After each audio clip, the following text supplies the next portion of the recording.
Всем доброе утро. До 5 часов утра, окончания комендантского часа, осталось 10 минут. И я со своим велоосликом уже готов к путешествию. Сейчас выдвигаюсь в очередное велопутешествие. На этот раз хочу подольше. Примерно километров на 110 плюс-минус в одну сторону. В новый карьер, где я еще не был. Сделал кое-какие изменения в велоприцепе, подкорректировал прошлые ошибки. Обо всем этом я буду рассказывать. Ну что ж, следите за моим каналом. Поехали. Смотрите, какая лунища. Конечно, угол широкий на GoPro, мало что видно, но облака идут быстро-быстро. Я очень переживал, что будет дождь, но вроде прогноз тьфу-тьфу-тьфу нормально.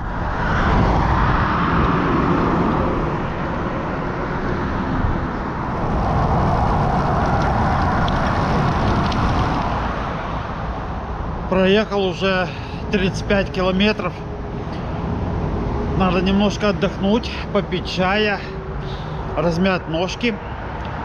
Достаточно холодно, примерно плюс 5, плюс 6.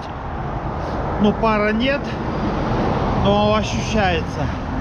И немножко батарея садится быстрее, потому что я еду сейчас на ПАС-4.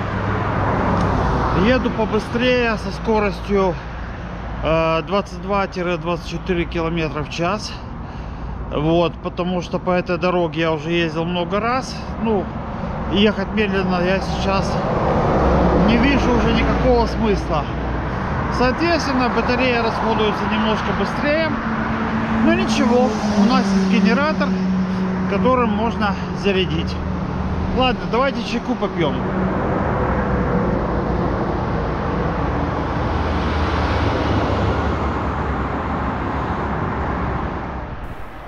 А прошло пару часов. Какая классная погода наступила. Такая шикарная осень. Солнышко. Желтые деревья по обочине. Какой кайф было ехать. Ну вот просто, даже несмотря на машины. Вот просто здорово. Проехал я уже 90 километров. Заехал за тот поворот на тот карьер, в котором я был в прошлый раз. Почему-то в этот раз батарея уходит быстрее. У меня осталось 2 деления. Я грешу на то, что холоднее, во-первых, где-то плюс 5. И во-вторых, у меня прицеп нагружен процентов на 15 сильнее. Практически в этот раз 100% загрузка. Вот. И еще один момент. Еду я на ПАС-4 всю дорогу, поэтому, естественно, скорее всего, совокупность вот этих всех факторов, она и дает более сильную разрядку батареи. Но если даже, извините, у меня полностью сядет батарея, не страшно. Я доеду на педалях, тут осталось, ну, немножко, километров 20, наверное. Погода прохладная, но такая солнечная. Вообще ехать, вы знаете, настолько классно, настолько приятно. Несмотря на то, что это Житомирская трасса, вот что мне очень нравится. Здесь очень широкая обочина. И тебя фуры практически, ну, не задевают и не трогают. Прекрасно, вот просто прекрасно. Осень, дубы такие желтые, ну, не везде, правда. Но вообще как бы получаю массу удовольствия от поездки. Вот. С собой взял кучу продуктов. Очень хочу приехать в какое-то красивое место. Новая палатка у меня, я о ней расскажу. Трамп Сарма V2 называется. Она у меня полгода лежала, ну, с февраля практически, даже больше. И вот я наконец-то ее взял. Вот. Ну, в общем, ребят, что вам сказать? Жизнь прекрасна на самом деле. Двигайтесь, покупайте велосипед. Не сидите на диване. Остановился, умер, реально. Это просто какой-то кайф. Поехали. Я заехал в Коростышев. Пытаюсь сейчас вот найти Райхово озеро. Водитель маршрутки не знает. Говорит, подъезда нет. Ну, понятно, что нет, там грунтовые дороги. Вот, поэтому будем искать сейчас по карте. Тут он где-то совсем рядышком, вроде как я смотрел. Совсем недалеко. Пока вот асфальт есть. Ну, дорога достаточно симпатичная.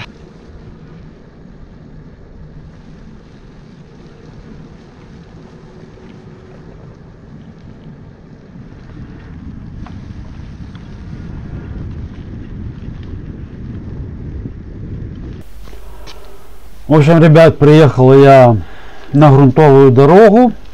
Она тут такая очень интересная. И решил пешочком разведать, потому что смотрю, ну, тут развернуться очень сложно с прицепом. И позавчера были дожди достаточно сильные. Я поговорил с местными, они типа говорят, осторожно, там лужи с тебя глубиной. Но думаю, дай пройдусь, вроде так ничего, пока луж особых не видно впереди. Вот видите, то есть, ну, вроде как бы относительно сухая дорога. Но то, что вот справа-слева видите такие валуны, то есть пространства для маневра нету. А знаете что? Давайте-ка прогуляемся, оставим велосипед и прогуляемся вот через эти валуны, потому что вроде как уже вдалеке видна такая какая-то чаша озера, ну, по крайней мере, пустое от деревьев место. Попробуем прокарабкаться и пройтись на разведку, посмотреть, что там такое. Такая вот интересная, смотрите, живописная достаточно местность, но тащить сюда велосипед с прицепом, ну, как-то, наверное, не сильно хочется. Может, лучше поискать какую-то дорогу все-таки, она 100% должна заходить, потому что когда карьер работал, ходили машины, они должны были туда как-то заезжать, правильно? Ну, пока вот идем. Ну, пейзажи так очень даже симпатичные.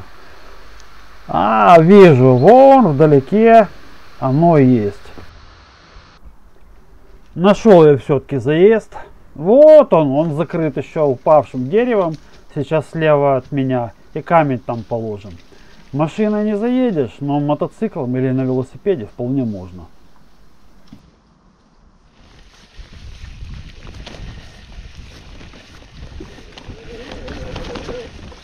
Ну вот, я и приехал. Немножко заблудился. Пришлось у местных, тут грибы собирают, спрашивают дорогу. Дорога сюда, честно, от асфальта сильно так себе. И где-то полкилометра грунтовки с ямами, заполненными водой. Вчера был дождь. Поэтому, если сильный дождь будет, то выбираться отсюда, ну, приключение еще то. Я останусь, потому что по прогнозу солнце 3 дня. Но вообще надо иметь это в виду. Что по самому карьеру Райхово озеро. Ну, воды здесь очень мало, это раз, видно сейчас. Вот. Пойдемте наверх немножко заберемся. Может, место для стоянки получше найдем. Это раз. Во-вторых, совсем рядом рабочее предприятие, которое реально работает. И пилит камень, и шум слышно. Но сюда не очень. Но вообще слышно шум. Это два. Третье. Красоту карьера портит там лестничка. И они отсюда берут воду для своих нужд. И торчит это шланг. Вот. То есть, конечно, такое себе. Ну, зато место абсолютно не гламурное. Мало кто здесь есть, хотя следы то ли мотоциклов, эндуриков тут есть, такие свеженькие. Видимо, вчера было воскресенье, они вчера сюда приезжали. Если, конечно, велосипед без прицепа, то все намного упрощается. То есть, в принципе, заезд еще, самое главное, заезд сюда только один. И он находится в самом верху озера. Во всех остальных местах карьер обрамлен гранитными глыбами, то есть либо челночить, перетаскивать, либо, ну вот, я нашел один заезд, становиться где-то тут и так далее и тому подобное. Не знаю, то есть пока у меня такие двойственные впечатления. Конечно, живописно, вот смотрите, деревья как лежат бурелом, то есть явно вообще мало людей сюда ходят, только те, кто по скалам лазит. Но все остальное, ну честно, так себе. Карьер, который на повороте в Подгородецкое, он мне нравился намного больше. Но раз я уже сюда приехал, я здесь останусь на пару дней, поготовлю какие-то вкусняшки. Может быть, все изменится. Может, я сейчас просто уставший, знаете, у меня восприятие уже такое не очень. Ну, в общем, походил я, посмотрел. Откровенно говоря, мне ничего не нравится. С местом для стоянки здесь вообще очень туго, с нормальным. Практически ровного места нету, одно или два места более-менее. Все остальное, ну, такое. Маленькую палатку еще можно как-то впихнуть. С большой палаткой надо уже как-то извращаться. Вот.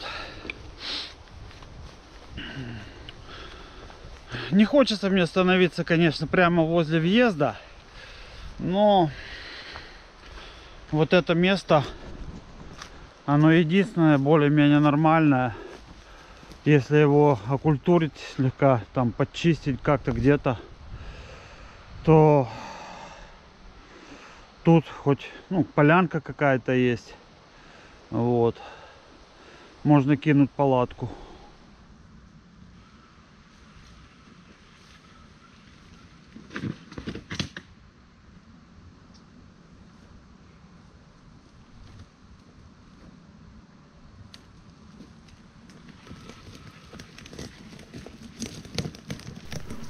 Немного погоревав по поводу сломанного катафота, ну что делать, ничто не вечное, буду в следующий раз аккуратнее. Конечно, я его починю, когда приеду, но эти звуки, когда ломается что-то такое пластиковое, они немножко аж неприятные такие, но ничего страшного. Ставлю лагерь, ведь лагерь сам себя не поставит, тем более в этот раз у меня с собой новая палатка. Интересно, как она себя покажет. Первый раз ее взял, кстати. Трамп Sarma V2. Ну, выглядит внутри симпатично.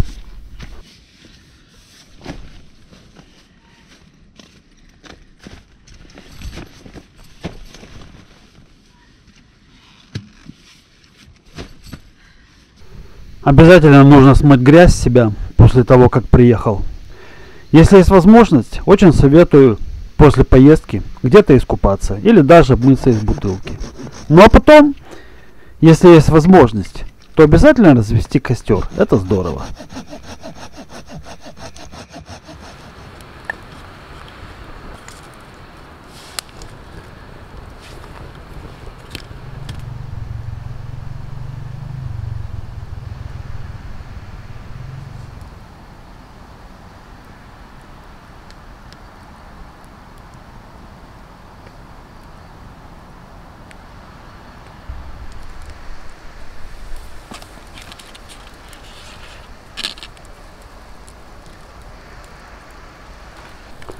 Ой, что-то я проголодался. Взял с собой вот такие котлеты. Это фирма Балована Галя. Рекомендую. Неплохо, кстати, делают. А к ним еще можно поджарить яйцо. А чтобы яйцо было красивым, существуют вот такие вот специальные формы, в которых яйцо получается идеально круглым.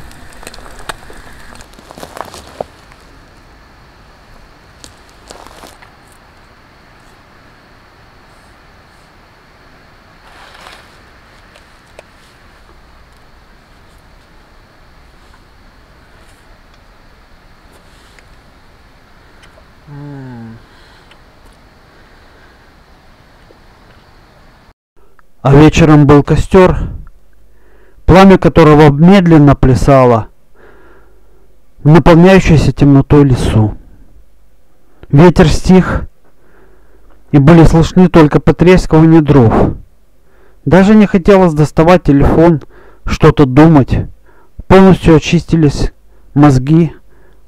Было здорово, хотелось просто сидеть и бесконечно смотреть на это пламя. И ни о чем не думать. Ой, всем доброе утречко. Время 6 утра. И вот, знаете, что-то я, несмотря на пуховый спальник, так подмерз хорошо под утро, где-то часиков 5. Крутился, ну, чувствовал просто вот как-то холодно. Не выдержал, запустил свою шайтан-машину. Сейчас покажу. Вот, видите, это моя обогревательная система. Состоит она из вот этого железного набалдашника. Купил я его на Алиэкспресс.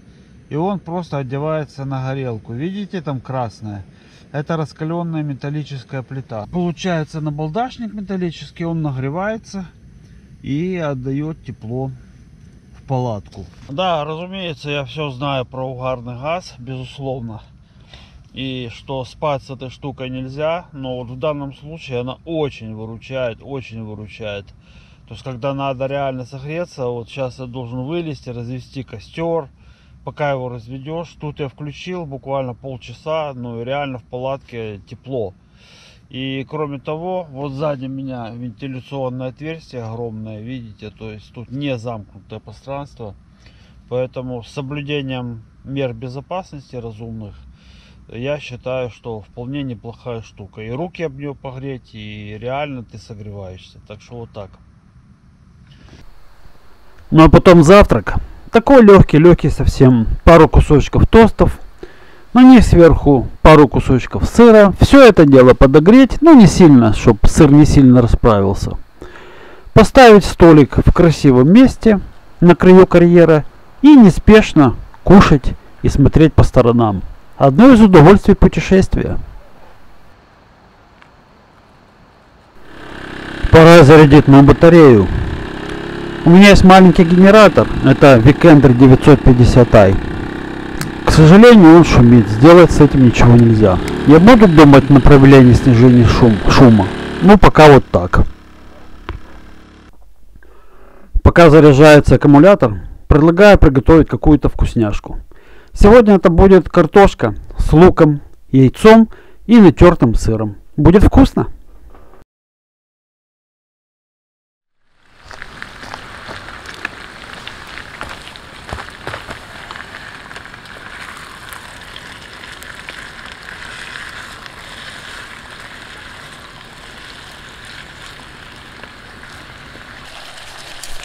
Немножко прошло времени, я хорошо подумал и решил, что бросить туда несколько кусочков бекона будет хорошей идеей. Но не забыть про соль и приправы.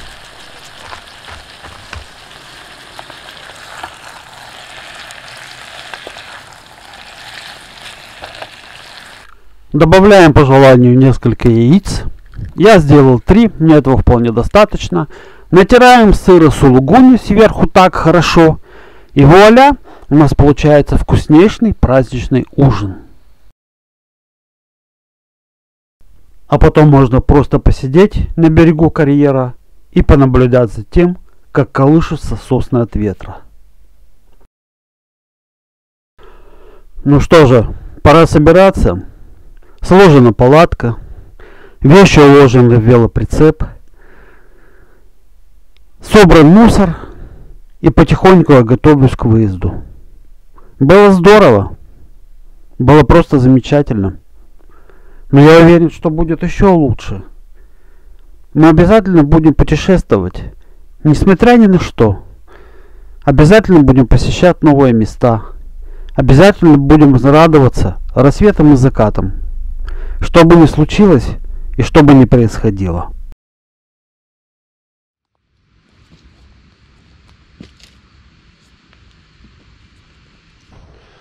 Ну вот и все. Мое двухдневное путешествие на Райхово озеро подошло к концу. Прекрасная осень, чудесный лес. Великолепные 2 дня на природе, которые мне подарил этот мир. Я просто счастлив от этого. Впереди новое путешествие. Я буду ехать обратно и уже думать о них. И это реально вдохновляет. заставляет тебя жить. Красиво. Тучи, облака, видна уходящая луна. И пока ни одного человека. А сколько у нас в Украине еще таких красивейших мест, куда можно просто приехать, делать ничего. Смотреть на небо, смотреть на луну, смотреть на листья, пить чай. Чтобы кипящий мозг немножко остыл от переизбытка информации. Прийти в себя. Природа — это всегда здорово. И тот, кто любит природу, это знает. До новых встреч в новых путешествиях.